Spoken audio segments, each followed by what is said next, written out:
Chapter 25. The Punishment of the Red Goblins. "It's certainly time we dealt with those red goblins," said Mr. Whiskers, the chief brownie, wiping his long beard with a yellow handkerchief. He had dropped plum juice all down it. And just at that moment there came a great surprise. A deep voice behind them said, "Oho! Here's a nice little company. What about coming back with me into Wizardland and doing a few jobs?" Everyone turned in dismay. They saw a curious figure above them leaning down from a big branch.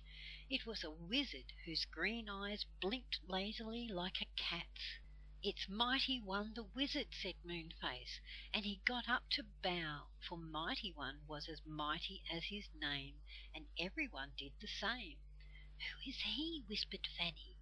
"He's the most powerful wizard in the whole world," whispered back Silky. "He's come down the ladder, so that means the land of red goblins has gone and the land of the wizards has come. They are always on the lookout for servants. I suppose Mighty One has come down to look for some." "Well, I'm not going to be a servant to a wizard," said Fanny. "You won't be," said Silky. "He's not a bad fellow. He won't take anyone who doesn't want to go. It's good training for a fairy who wants to learn magic." Mighty One blinked his eyes slowly and looked at the little crowd on the branches before him. "I need about 100 servants to take back with me," he said. "Who will come?" Nobody said a word. Moonface got up and bowed again. "Your Highness," he said, "we none of us want to leave the Enchanted Wood, where we are very happy. You may perhaps find others who would like to go back with you. We beg you not to take any of us." "Well," said the wizard, sliding his green eyes from one person to another, "I haven't much time. My land will swing away from the faraway tree in about an hour. Can you get me the servants I want? If you can, I will not take you." Everybody looked worried, but Joe jumped up with a beaming face. "Your Highness, would red goblins do for your servants?" "Excellently," said Mighty One. "They are quick and obedient, but goblins would never agree to come with me. They belong to their own land." Moonface, What's-his-name, and the Saucepan Man all began to talk at once. Mighty One lifted up his hand and they stopped. "One at a time," said the wizard. So Moonface spoke. "Sir," he said, "we have about 100 goblins boxed up in the middle of this tree. They tried to take us prisoner. It would be a very good punishment for them if we gave them to you to take away to your land as servants." Mighty One looked astonished. 100 goblins, he said. "That is very strange. Explain." So Moonface explained. Mighty One was most interested to hear of the fight. "We'll all go down to the bottom of the tree and let the goblins come up one by one," said Joe, excited. "Come on, what a shock for them when they see the wizard." So they all trooped down the tree in the bright rays of the rising sun. Really, it was all most exciting. They came to the trapdoor at the foot of the tree. Behind it they could hear a lot of shouting and quarrelling and pushing. "Don't push! You're squashing me!" Moonface unbolted the trapdoor and opened it. Out shot a red goblin and fell on a green cushion of moss. He picked himself up, blinked in the bright sunlight, and then turned to run, but Mighty One trapped him with his wand, and he stood still. He couldn't move. He looked scared when he saw the wizard. One by one the red goblins tumbled out of the trapdoor and were trapped by the wizard. 10, 20, 30, 40, 50, 60, they came shooting out of the trapdoor, surprised and frightened, sliding gradually down the slippery slip as one after another slid from the trapdoor. Fanny giggled. It was a funny sight to see. "It's a very good punishment for those bad goblins," she said to Silky.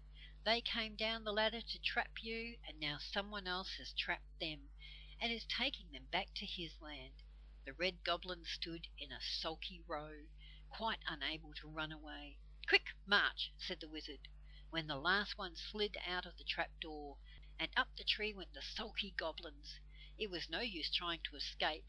The wizard had put a spell into their legs, and they had to go up to the top of the tree, through the big white cloud, and into Wizardland. "A jolly good riddance of bad rubbish," said Joe. "My word, what an excellent night we've had. I did enjoy it." "Isn't it cold?" said the Saucepan Man, shivering. "Cold!" cried Bessie and Fanny, who were feeling hot in the morning sun. "Why, it's as warm as it can be." "It's because he hasn't got his kettles and saucepans hung around him as usual," said What's-his-name. "I expect they feel like a coat to him. Poor old Saucepan." "I don't like the look of him without his saucepans," said Fanny. "He doesn't look right. Can't we collect them for him? They're on the ground and all about the tree." So they began to collect the Saucepan Man's belongings. He was very pleased. They hung his kettles on him, and put his saucepans all around him, and his special one for a hat. Some of them were dented and bent, but he didn't mind a bit. "There," said Fanny, pleased, "you look like yourself now. You looked horrid without all your saucepans on, like a snail without its shell." "I never had a bell," said the Saucepan Man. "Shell, I said Fanny. "Smell," said the Saucepan Man, looking around. "I can't smell anything at the moment. What sort of smell, nice or nasty?" "Shell, not smell," said Fanny patiently. "Oh, shell! What shell?" said the Saucepan Man. But Fanny had forgotten what she had said, and she shook her head and laughed. "Never mind," she shouted.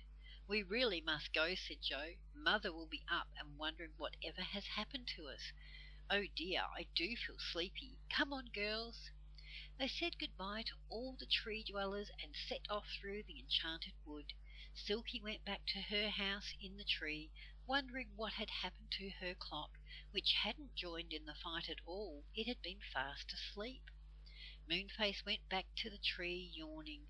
What's-his-name and the Saucepan Man climbed back, so tired that they fell asleep before they reached their hole, and had to be put safely in the corner of a broad branch by the angry pixie in case they fell down.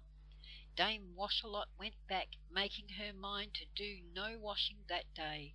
Soon there was peace in the tree, and only the snores of What's-his-name could be heard.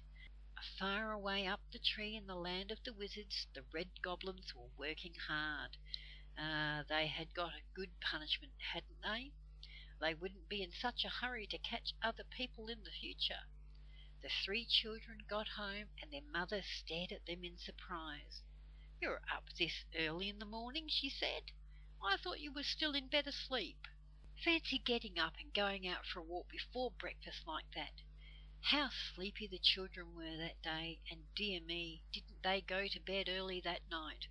"No more wandering through the enchanted wood and up the faraway tree for me tonight," said Joe as he got into bed. "I vote we don't go there for a long time. It's getting just a bit too exciting." But it wasn't long before they went again, as you will see.